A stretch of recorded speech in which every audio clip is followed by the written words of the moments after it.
ఇందుకేనేమో sir ఇంతకుముందు అనేవారు ఏంటంటే పొద్దున్న నుంచి సాయంత్రం వరకు రోజు అయిపోయిన తర్వాత ఈ రోజు అసలు మనం ఏమేం చేసాం, తప్పులు ఏం చేసాం, ఒప్పులు ఏం చేసాం, అబద్ధాలు ఎక్కడ చెప్పాం, ఎవరిని మోసం చేసాం, ఇవన్నీ రాసుకుంటే నిన్ను నువ్వు ప్రశ్నించుకుంటే ఇది ఎందుకు చేశాను అసలు అని నిన్ను నువ్వు కనుక ప్రశ్నించుకుంటే డెఫినెట్ గా నీలో ఒక మార్పు వస్తుంది అని చెప్పాను.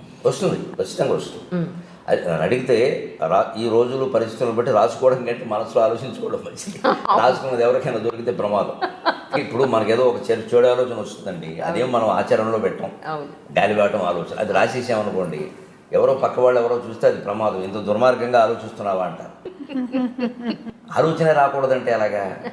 అంచేతనే పాతకాలపు రోజులు వేరు, ఆ డైరీలు రాయడం ఇప్పుడు రాయకూడదు అసలు ఎక్కడ. ఇప్పుడు మాట్లాడితేనే ప్రమాదంగా ఉంది, రాస్తే ఇంక చెప్పేది రాయకూడదు. మనిషి నిజాయితీగా ఆలోచించడానికి రాయాల్సిన పని లేదు, దాయాల్సిన పని లేదు. రాత్రి పడుకోబోయే ముందు ఇవాళ నేనేం చేశాను, దీంట్లో తప్పు ఏమిటి, ఒప్పు ఏమిటి, అబద్ధం ఏమిటి, నిజమేంటి ఒక్కసారి ఆలోచించి సర్వం పరమేశ్వర అర్పణం. ఇదో నాటకం నడుస్తుంది, పరమేశ్వర క్షమించు, రేపటి నుంచి ఎలా ఉండాలో అలా ఉంటాను, అయిపోలేదా? అలాంటిది నాకు ఆ పుస్తకాల పఠనం వల్ల ఏర్పడింది, యోగ వాసిష్టం సహా.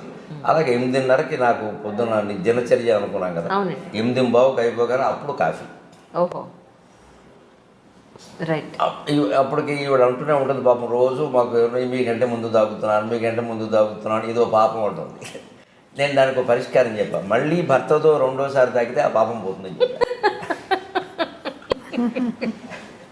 అదే నవ్వుకుంటాం మేము సరదాగా. అంటే ఏమయ్యా రెండోసారి తాగా ఆ పాపం పోదు, ఇదో శాస్త్రానికి ఏముంది, కావాలంటే శ్లోకం నేను రాస్తానని చెప్తాను.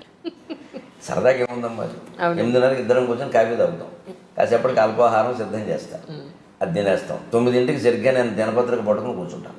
9 నుంచి 10 ఒక దినపత్రిక ఇంటికి వస్తుంది, ఖచ్చితంగా పట్టుకుని కూర్చుంటాను.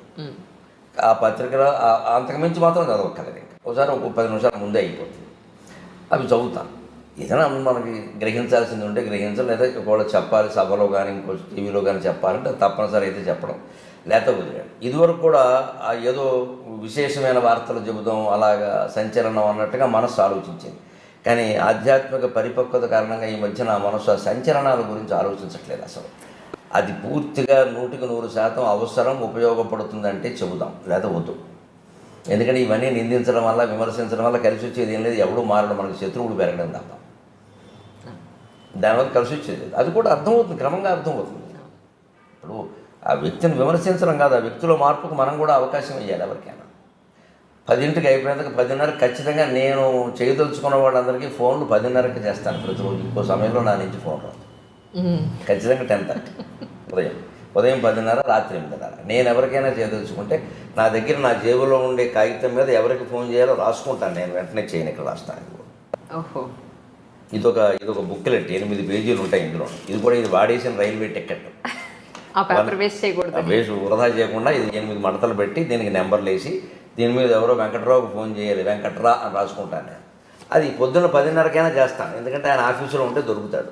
రాత్రి 8:30కి చేస్తాను, ఇంట్లో ఉంటే దొరుకుతాడు. క్లారిటీ స్పష్టం. అందుకని ఇంకా ఆ విషయం ఆలోచించలే. బుర్ర నిండా వారికి ఫోన్ చేయాలి, వీరితో మాట్లాడాలి, ఏమిటో అన్నీ మర్చిపోతున్నాయి. ఈ మధ్య నాకు మతిమరుపు ఎక్కువైపోయింది, అదేం ఉండదు అసలు.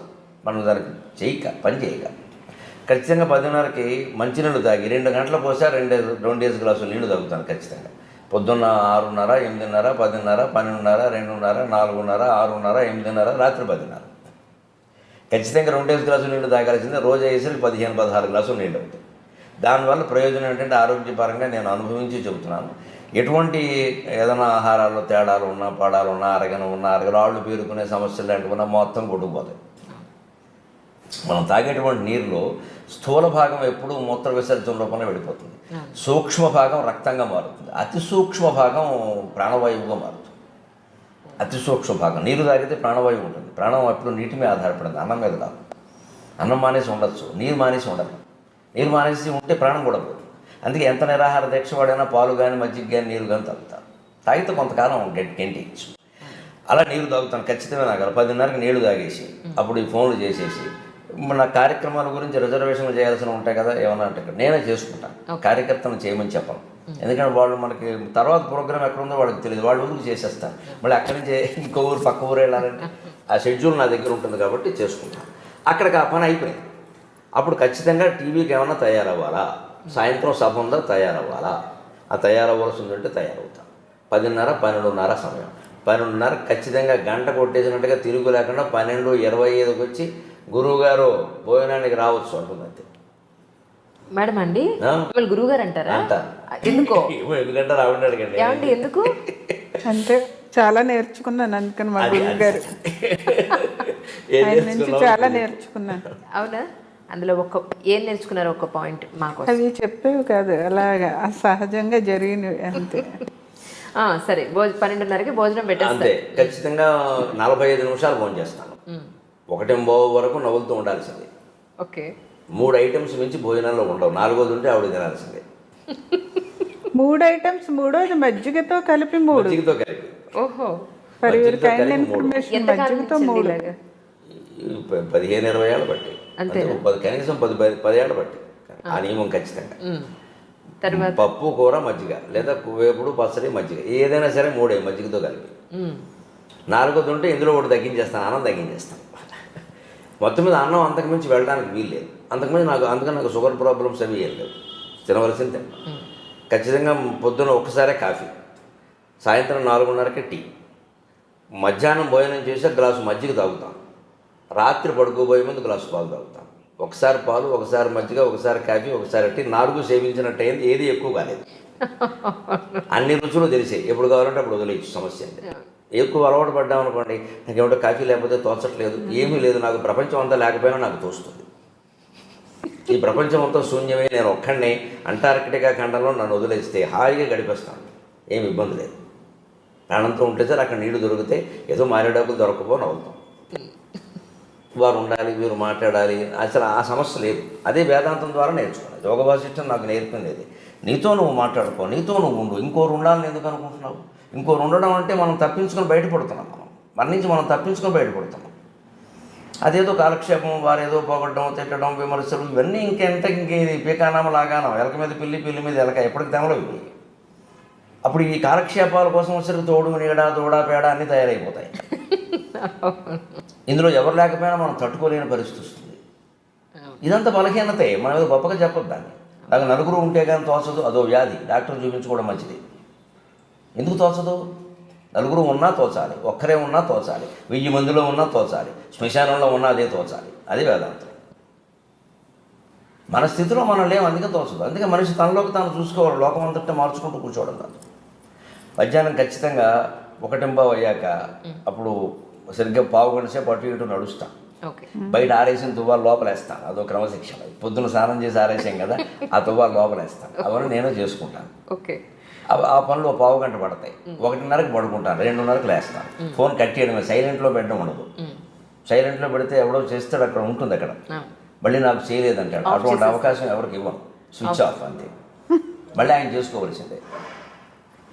ఏమంటే నేను చేశానండి, మీరు నాకు చేయలేదంటే చెయ్యను, నీ అవసరం నువ్వు చేసుకోవాలి. ఎంత ప్రాణ స్నేహితుడైనా అంతే. నాకు ఎందుకు చేసావు కదా, 2సారి కూడా నువ్వే చేసుకో, 3 సార్లు చేసుకోలేకపోతే మానేసుకో. అంతేగాని ఏమనుకుంటాడు అనుకోని బ్రహ్మ సత్యం జగన్ మిథ్య, నాకు అర్థమైంది అనుకుంటే మరీ మంచిది. ఇంకా ఆయన ఫోన్ చేయక్కర్లేదు, ఓ నెంబర్ తీసేయచ్చు. ఇది ఎవరి మీద కోపం కాదు, వ్యతిరేకత కాదు, పూర్తిగా జగత్తత్వం తెలుసున్న మనిషి ఇలాగే ఉంటాడు. నాకు తెలిసి నేను ఋషుల చరిత్రలు చదివాను, ఋషులందరూ ఇలాగే ఉన్నారు. అది మనం అలవాటు చేసుకోవాలి. అంతేగాని వారేదో అనుకుంటారు, వీరేదో అనుకోనేయండి. కానీ మంచి వాళ్ళు ఇలా అనుకుంటే పర్వాలేదు. ఇదే స్థానంలో చెడువాళ్ళు కూడా ఇలా చెడు పనులు చేసేవాళ్ళు కూడా ఇలాగే అనుకుంటే, ఇలాగే అంటే నేను చేసిందే కరెక్టు. అది నిజానికి వాడు చెడ్డ పనులు చేసేవాడు అయితేనేమో లోకాన్ని గురించిన భయం ఎప్పుడూ వాడి మనస్సును పీడిస్తూనే ఉంటుంది. వాడు అనుకోలేడు. ముండిగా, మూర్ఖంగా కాసేపు అనుకోవచ్చు, కానీ లోపల వాడిని ప్రశ్నిస్తుంది. ఎందుకంటే అందరికీ లోపల ఉన్నది భగవంతుడే. ఈశ్వర సర్వభూతానాం హృదయసి అర్జున తిష్టతి. ఒక మూర్ఖుడు, ఒక దుర్మార్గుడు 10 మర్డర్లు చేసిన వాడు హృదయంలో ఎవడున్నాడో, పరమభక్తుడు హృదయంలో కూడా వాడే ఉన్నాడు. ఆ తత్వంలో తేడా ఏం లేదు. ఉపాధి భేదం, పైన ఉండే శరీరం భేదం, మనస్సు భేదం తప్పితే అసలు తత్వంలో తేడా లేదు. అందుకని అసలు తత్వం అంతఃకరణ ద్వారా వాడిని కొట్టేస్తూ ఉంటుంది. ఎప్పటికప్పుడు నువ్వేం చేస్తున్నావు. అందుకని చెడ్డవాడు ఇలా ఉండలేడు. ఎవడేమనుకుంటే నాకని కొనాళ్ళు ఉంటాడు, తర్వాతైనా వాడి కాల్చేస్తూ ఉంటుంది లోపల. అదే పాపం పీడించడం అంటే అదే. ఖచ్చితంగా కాల్చేస్తూ ఉంటుంది. వాడు ఎప్పుడైనా ఈ జన్మ కాదు, వచ్చే జన్మకైనా మారాలి, తప్పదు. అది వాడి బాధ్యత. అది మనం దాని గురించి అంత బాధపడక్కర్లేదు. అయిపోయిందంటే 2:30కి లేస్తాను. సరిగ్గా లేవగానే స్వచ్ఛ భారత్ చేస్తాను. ఇది మోడీ గారి స్ఫూర్తి. ఓహో. అంటే అంతకుముందు కూడా నాకు కొంచెం ఉంది, కానీ మోడీ గారి స్ఫూర్తి వల్ల ఖచ్చితంగా మన ఇంట్లో మనం చెయ్యాలి అని పెట్టుకుని 2 పూట్ల చేస్తాను, 2 పావు గంటలు, మధ్యాహ్నం 2:30కి, 2:45 వరకు. ఏం చేస్తారు? గూళ్ళన్నీ దొరుకుతాయి. ఇప్పుడు మా లైబ్రరీ అంతా తనే దులుపుకుంటారు. గ్రంథాలయం గుడ్డ పెట్టి తుడుచుకుని చీపురు పెట్టి ఏమన్నా బూజులుంటే తీసేసుకుని తనే. నిజంగా మిమ్మల్ని మొట్టమొదటిసారి చూస్తున్నాను ఈవేళ. అంటే యూట్యూబ్లో ఇంటర్వ్యూల్లో చాలా ఏళ్ళ నుంచి మిమ్మల్ని చూస్తున్నాను, మీ ప్రవచనాలు వింటాను. ఎందుకంటే మరీ మూర్ఖంగా మాట్లాడరు మీరు. చాలా ఇప్పటి ప్రజానికానికి ఇప్పుడున్న కాలమాన పరిస్థితులకు అనుగుణంగా ఎవరు ఏది చేస్తే మంచిదని మీరు చెప్తుంటారు. పొద్దున్న లేస్తే భక్తి, పొద్దున్నే వచ్చే పాటలు అయిపోగానే నెక్స్ట్ మీది పెట్టి వింటూ ఇంట్లో పనులని చేసుకుంటూ ఉంటే అనుకున్నాను, ఈయన ఇంట్లో బాగా స్ట్రిక్ట్గా ఉంటారేమో, లేదా భార్యని మాట్లాడద్దు, చెప్పిన పని చేయి అని ఎలా ఉంటారేమో. అది ఆ ధోరణి. మీ అభిప్రాయం నిజమే, లోకం అలా ఆలోచిస్తుంది సార్. అంటే మనకి రెండే తెలుసమ్మా. మంచివాడు అన్నవాడిని మీరు ఎవరైనా గమనించండి, కామెంట్స్ ఎలా ఉంటాయి, ఎప్పుడూ మంచివాడే అనుకుంటారు. వాడు లోపల చాలా వంకర పనులు చేస్తాడు, బయటికి తెలియదు. అది బయటికే లోపల మంచి కనపడదు. పెళ్ళాన్ని ఏడిపించుకు తినేస్తాడు ఆ సన్నాసి. ఆ విషయం బయట పండేవాడు. బయట మాత్రం మహిళాభ్యుదయవాదిలో మాట్లాడేస్తాడు. అది నమ్మేస్తారు లోకం. ఆవిడ పాపం బయటకు వచ్చి చెప్పలేదు ఆ విషయం, ఎందుకంటే ఈయన సెలబ్రిటీ, ఆవిడ బ్రిటానియా బిస్కెట్. ఆవిడ దగ్గర మైకెట్టాలి కదా, అవకాశం కూడా ఉండాలి. ఒకళ్ళు చెప్పింది అనుకో బతకనేడు కదా. నేను అలాగే ఉంటారేమో అని అనుకున్నాను. అలాగే కొంచెం గంభీరంగా ఉండేవాళ్ళని చూసి మనం కోపంగా ఉంటారు అనుకుంటాం. ఖచ్చితంగా ఉండడం వేరు, కఠినంగా ఉండడం వేరు. నేను ఖచ్చితంగా ఉంటాను, కఠినంగా ఉండను. అసలు కాఠిన్యం అనేది నా స్వభావంలోనూ లేదు. చాలా మెత్తటి మనిషి లోపల, కానీ ఖచ్చితంగా ఉంటాను.